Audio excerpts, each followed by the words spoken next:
स्वागत है iCAN programme में। हम लोग HTML प्रोग्रामिंग सीख रहे हैं। HTML पे किस तरीके से वेब पेजेस डिज़ाइन किए जाते हैं, HTML क्या होता है, ये सारी चीज़ें हम लोग अपने प्रीवियस वीडियो में देख चुके हैं। अभी हम लोग कई सारे टैग्स को भी हम लोग सीख चुके हैं। इस वीडियो में हम लोग सीखेंगे कि किस तरीके से हम लोग एक इमेज को हम लोग अपने वेब पेजेस में इंसर्ट कराते हैं, किस तरीके से हम लोग इमेजेस को वेब पेजेस में दिखाते हैं। तो इसके लिए आपको इमेजेस चाहिए होंगी, जैसा कि मैंने पहले से HTML फ़ोल्डर बनाया हुआ है डेस्कटॉप पे और उसमें कुछ इमेजेस डाउनलोड करके पहले से ऑलरेडी रखी हुई हैं।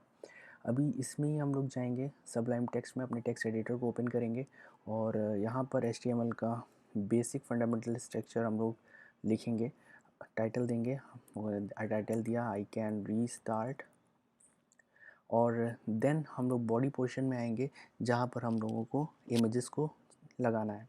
तो इमेजेस को लगाने के लिए हम लोग के पास टैग होता है IMG tag. IMG tag image को इम्प्लीमेंट करने के लिए होता है। IMG टैग का एक मेन एट्रीब्यूट होता है SRC। SRC मीन्स सोर्स, कि किस सोर्स से हमारी जो इमेज है वो आएगी।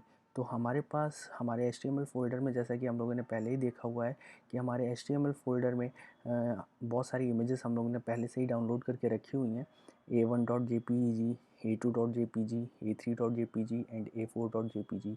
तो ये सारी इमेजेस हम लोग यहाँ पे लगा सकते हैं। फॉर एग्ज़ाम्पल हम लोगों ने A1.jpg इस तरह से सोर्स पे हम उस फाइल का नाम डॉट उसका फाइल का एक्सटेंशन हम लोग यहाँ पे देंगे और इस तरीके से हम लोग फाइल को इम्प्लीमेंट कर सकते हैं।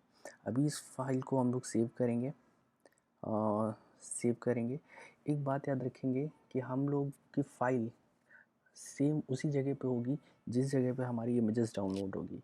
अगर इस तरीके से ऐसा नहीं होगा कि जिस तरह जहाँ पर हमारी इमेजेस हैं वहीं पे हमारी फ़ाइल हो, तो हमारी इमेजेस हमारे वेब पेज में, हमारे ब्राउज़र पे शो नहीं करेंगी।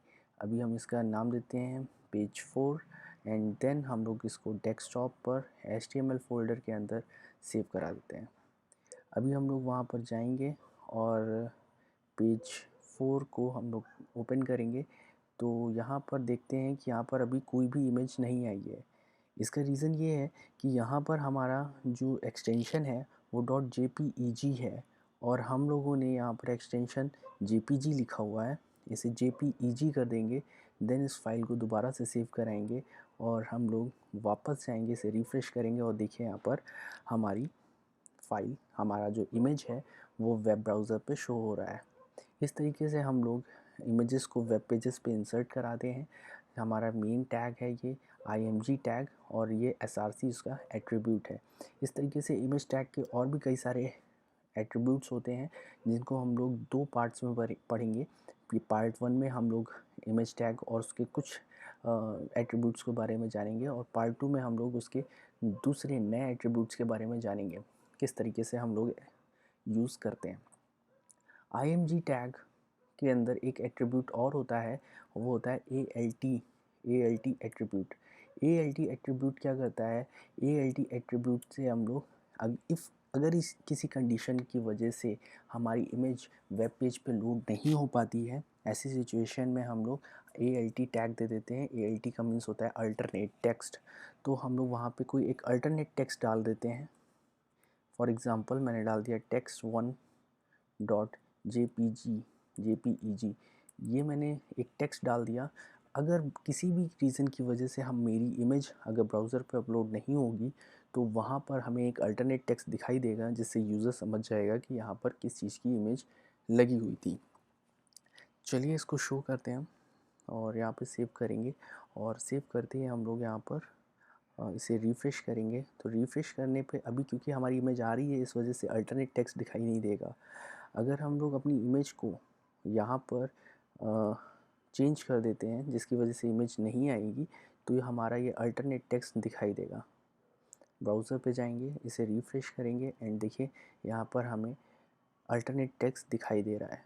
तो ये अल्टरनेट टेक्स्ट बेसिकली इसीलिए लगाया जाता है कि अगर इमेज ना दिखाई दे तो ऐसी सिचुएशन में हम लोग ये अल्टरनेट टेक्स्ट यहाँ पर दिखाई देगा।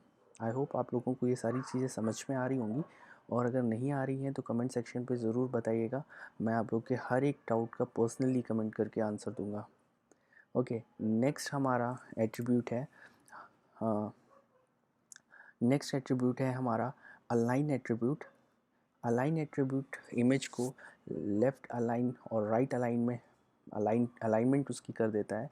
अलाइन एट्रीब्यूट की दो वैल्यूज़ हो सकती हैं, एक होता है लेफ़्ट, जिसकी वजह से हमारा इमेज लेफ़्ट साइड में चला जाएगा, जो कि लेफ़्ट में ऑलरेडी है, इस वजह से वो लेफ़्ट में ही रहेगा, क्योंकि ये लेफ़्ट अलाइन ऑलरेडी है, पहले से ही लेफ़्ट में अलाइन है, तो इस वजह से लेफ़्ट अलाइन यहाँ पर शो कर रहा है। अगर हम लोग यहाँ पर वैल्यू दे देते हैं राइट, तो राइट में जाकर के इसे सेव करेंगे और सेव करने पे हमें आउटपुट कुछ अलग दिखाई देगा, हमें इमेज हमारी राइट साइड में चली गई। तो इस तरीके से अलाइन एट्रीब्यूट का यूज़ करके हम लोग इमेज को लेफ़्ट और राइट अलाइन कर लेते हैं, और अपनी डिज़ाइन के अकॉर्डिंग ही हम लोग उसको लेफ़्ट अलाइन और राइट अलाइन देते हैं। ओके, इस तरीके से देन हम लोग नेक्स्ट वीडियो में देखेंगे कि इसके कुछ और एट्रीब्यूट्स और जानेंगे। तब तक के लिए थैंक यू।